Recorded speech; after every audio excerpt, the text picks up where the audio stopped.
Bom dia. Well, I'm waiting for an Uber that is going to take me basically to the other end of the city, the other side of the city, to what is called Cliff House, Seal Rocks, that overlooks the Pacific Ocean. I have a sad history there from, it's been 45 years. Yes, 45 years this year that it happened. So come along. When we get there, I'll tell you the history. So, where are we? Well, that's called Cliff House. It's a restaurant. And this is Seal Rocks down here. And that, of course, is the Pacific Ocean. And there are the ruins of the original Cliff House. There's a bunch of huge Victorian era bathhouse. Looked like a big mansion. It burned down. And this, of course, is the entrance to the Golden Gate. If we continued in this direction, we'd hit Golden Gate Bridge and the San Francisco Bay. Why are we here? What is, well, I don't know if special is the right word. What is the reason that I've come out here today? The far end of San Francisco, the western reaches of San Francisco. We headed straight out, we'd hit maybe Japan or Asia somewhere. Well, 46 years ago, it was February 1979.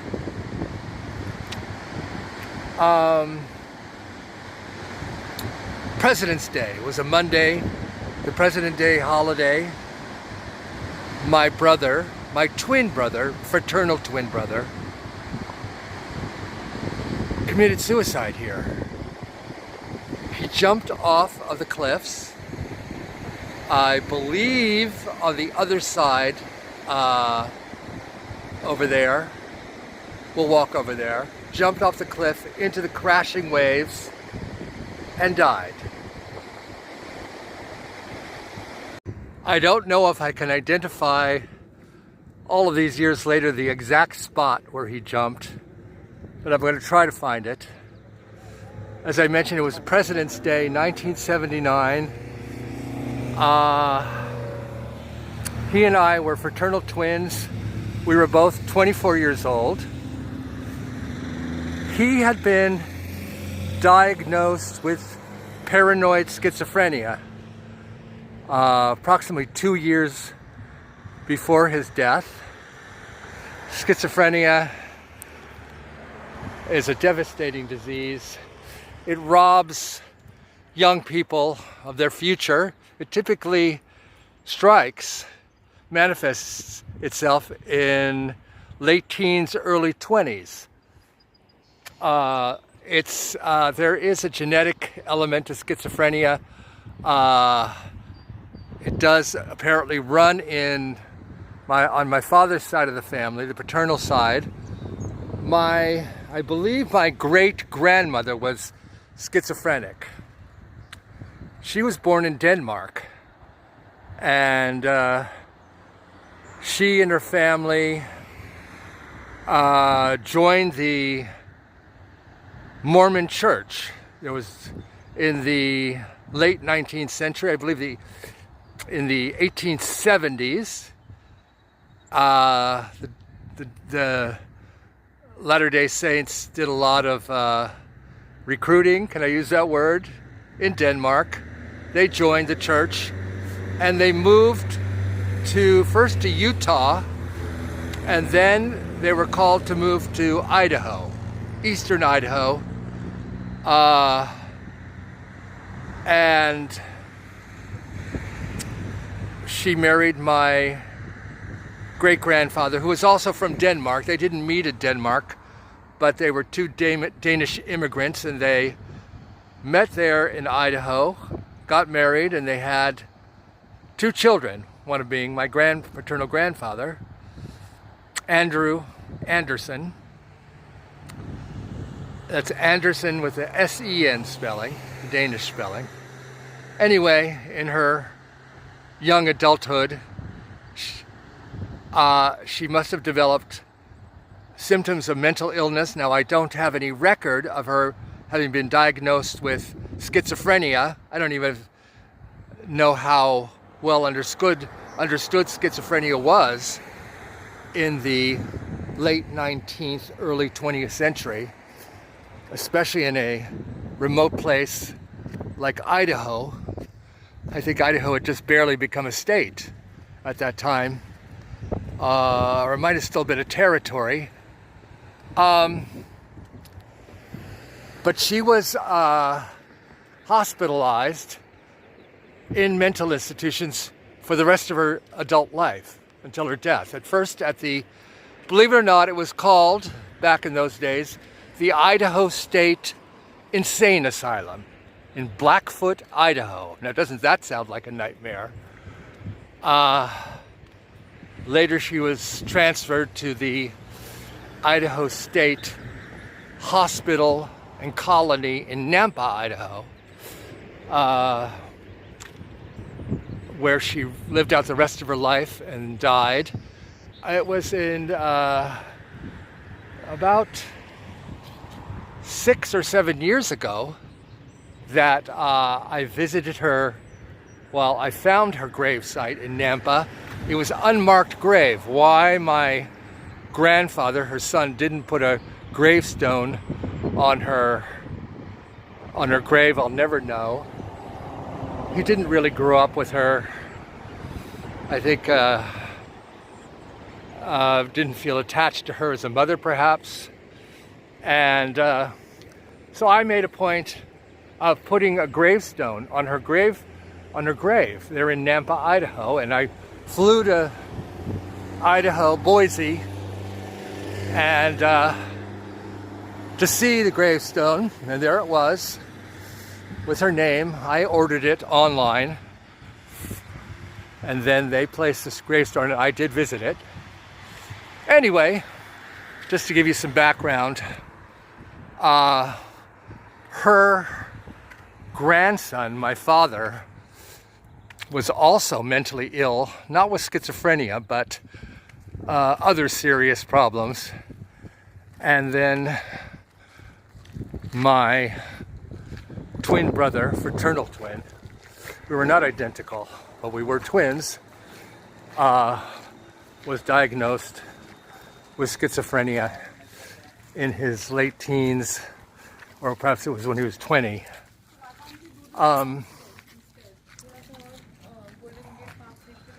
So there was definitely a hereditary factor there. Fortunately, I was spared. But schizophrenia is a very devastating disease. I forget what percentage of people diagnosed with schizophrenia commit suicide, but it's high. Especially back then in the late 70s, the drugs available to treat it were not as sophisticated as they are now. And he hated taking the drugs. They made him feel lethargic, zombie-like. And anyway, I guess my question at that time was, why did he commit suicide in San Francisco? New York City, Manhattan, was my mother's town. Los Angeles was my father's town, Hollywood, to be more exact. But San Francisco was my town. He had been living in New York City with my mother, but then suddenly decided to come out to San Francisco, which I welcomed. And he actually stabilized out here for a while. Had his own apartment with roommates, was working, and he wrote a book, and it was published by Dell when he was 22, I believe, or early 23 years old. That was an accomplishment for at such a young age. Now the book was called Sun Sign, Moon Signs.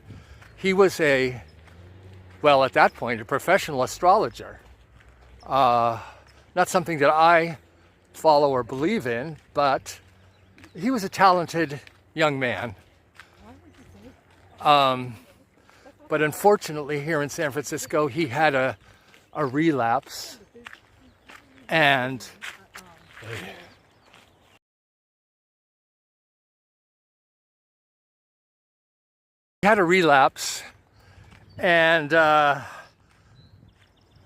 started very much hallucinating and having bizarre thoughts of being followed and feelings of persecution. And so on that February day, President's Day, 1979, I went to work in the morning. I was a college student then. And I was at work. And sometime right after noon, I got a call from, I'm filming. People are very nosy. People walking by. Anyway, I was at work, and one of his roommates called me and gave me the shocking news that Jeff, his full name was Jefferson Hunt Anderson, had jumped from this area, Seal Rocks, Land's End this is called, and into the ocean and died. And I was, of course, totally dumbfounded, in shock. I didn't even feel anything, really. I remember I hung up the phone and then immediately called my mother, Collect, on a payphone at work. I worked as a waiter in a restaurant while I was attending San Francisco State University. And called my mother. You can imagine. It was not pleasant. And then left work, met up with a friend, and we went to, I guess it was a city morgue. And I identified him. So here I am, where all of this happened 46 years ago. I think I've since then only been out here 2 or 3 times. Extremely rare. But I woke up this morning, I thought, why not go out to this spot? It's actually quite beautiful out here. It's typically San Francisco, cold, chilly, windy, foggy. This is probably one of the coldest and foggiest and windiest parts of San Francisco, out here at the edge of the Pacific Ocean. But it is beautiful. There are seals. You can often see seals down there on Seal Rocks. I remember that day also later in the day, in the evening, on the local news. He was the opening story on the evening news about a young man who had jumped, how a helicopter had rescued him from the water, but he did not survive. I was in shock. I didn't really react emotionally until about 10 days later. But just a few months later, I decided to leave San Francisco. I thought that it was probably for the last time. That was my end of my San Francisco experience. And I went back to Manhattan, New York City, where my mother lived, where I was originally from, or we were originally from. And I only lasted in Manhattan for a year.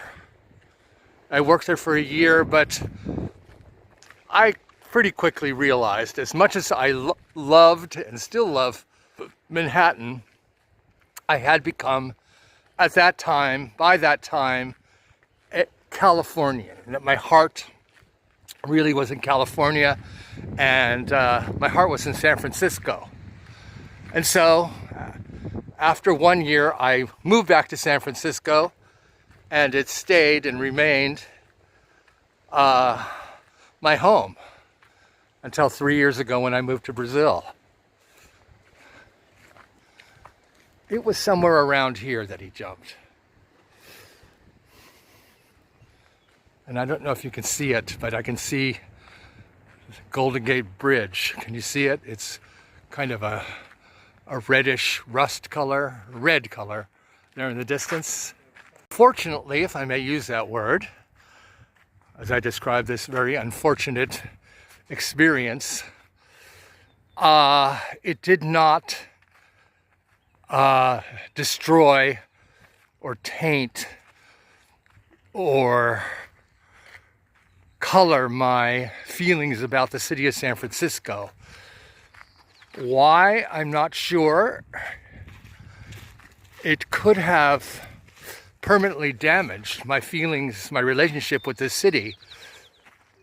Maybe because, there you can see the Golden Gate, the opening of the Golden Gate and the Golden Gate Bridge. I think maybe because he ended his life way out here, the far western end of San Francisco. If it had happened at my home or in my neighborhood or in the area of the city where I lived and worked, it might have permanently damaged my relationship to San Francisco. But no, it was way out here to a part of the city that I rarely, almost never had reason to come out to. And certainly after his death, had even less reason to want to come out here. And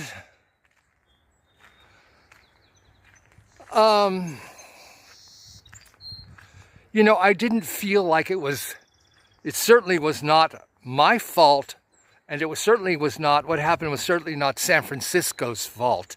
San Francisco played no role in this tragic episode. San Francisco was not responsible for his death, did not contribute to his death, and neither did I. This is the work of genetics. It was also the work of my very sick and evil father, who I think triggered my brother's schizophrenia. It was dormant within him, but it was triggered by this absolute insanity that he experienced, and I did too, but less directly than my brother did, in Hollywood back in 1970. And I won't go into those gory details, but San Francisco was not part of that, and I think that's why I don't feel burdened or depressed or why my brother's death did not color my feelings about the city of San Francisco. Yes, it was somewhere right around here that he jumped. As you can see, it's a bit of a ways down there in the shoreline. The water is full of rocks, easy to hit one's head, to drown. I can't know what was going on in his head that President's Day, February 1979.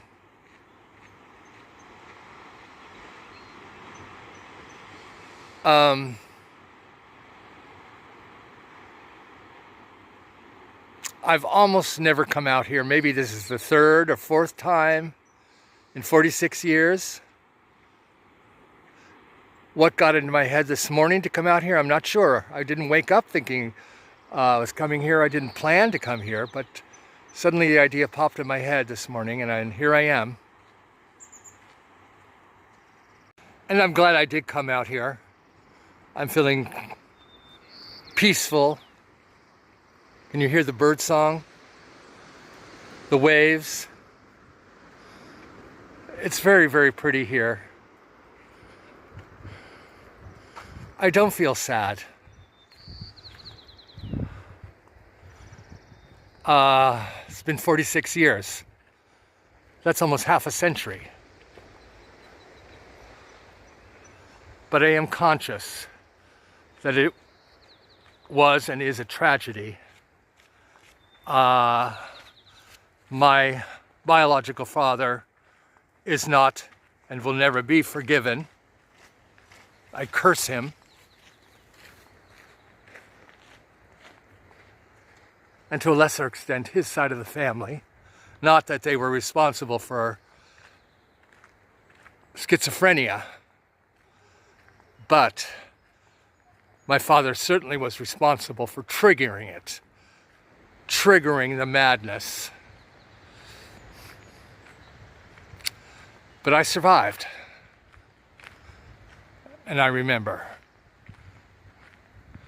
Can you see the Golden Gate Bridge, the beautiful Golden Gate Bridge in front of us? I'm not sure how well you can see it. The top towers are shrouded in fog, but I can see the span and the two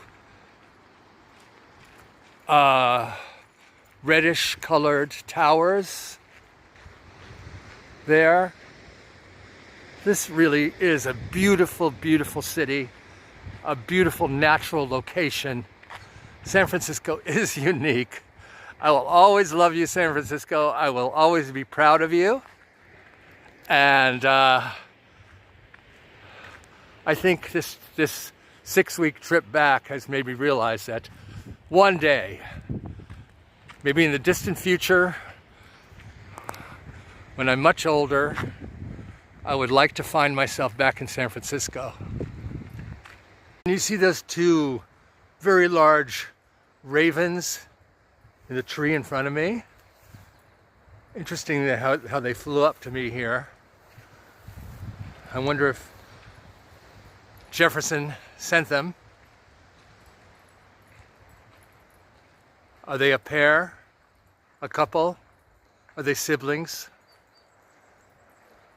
Black ravens.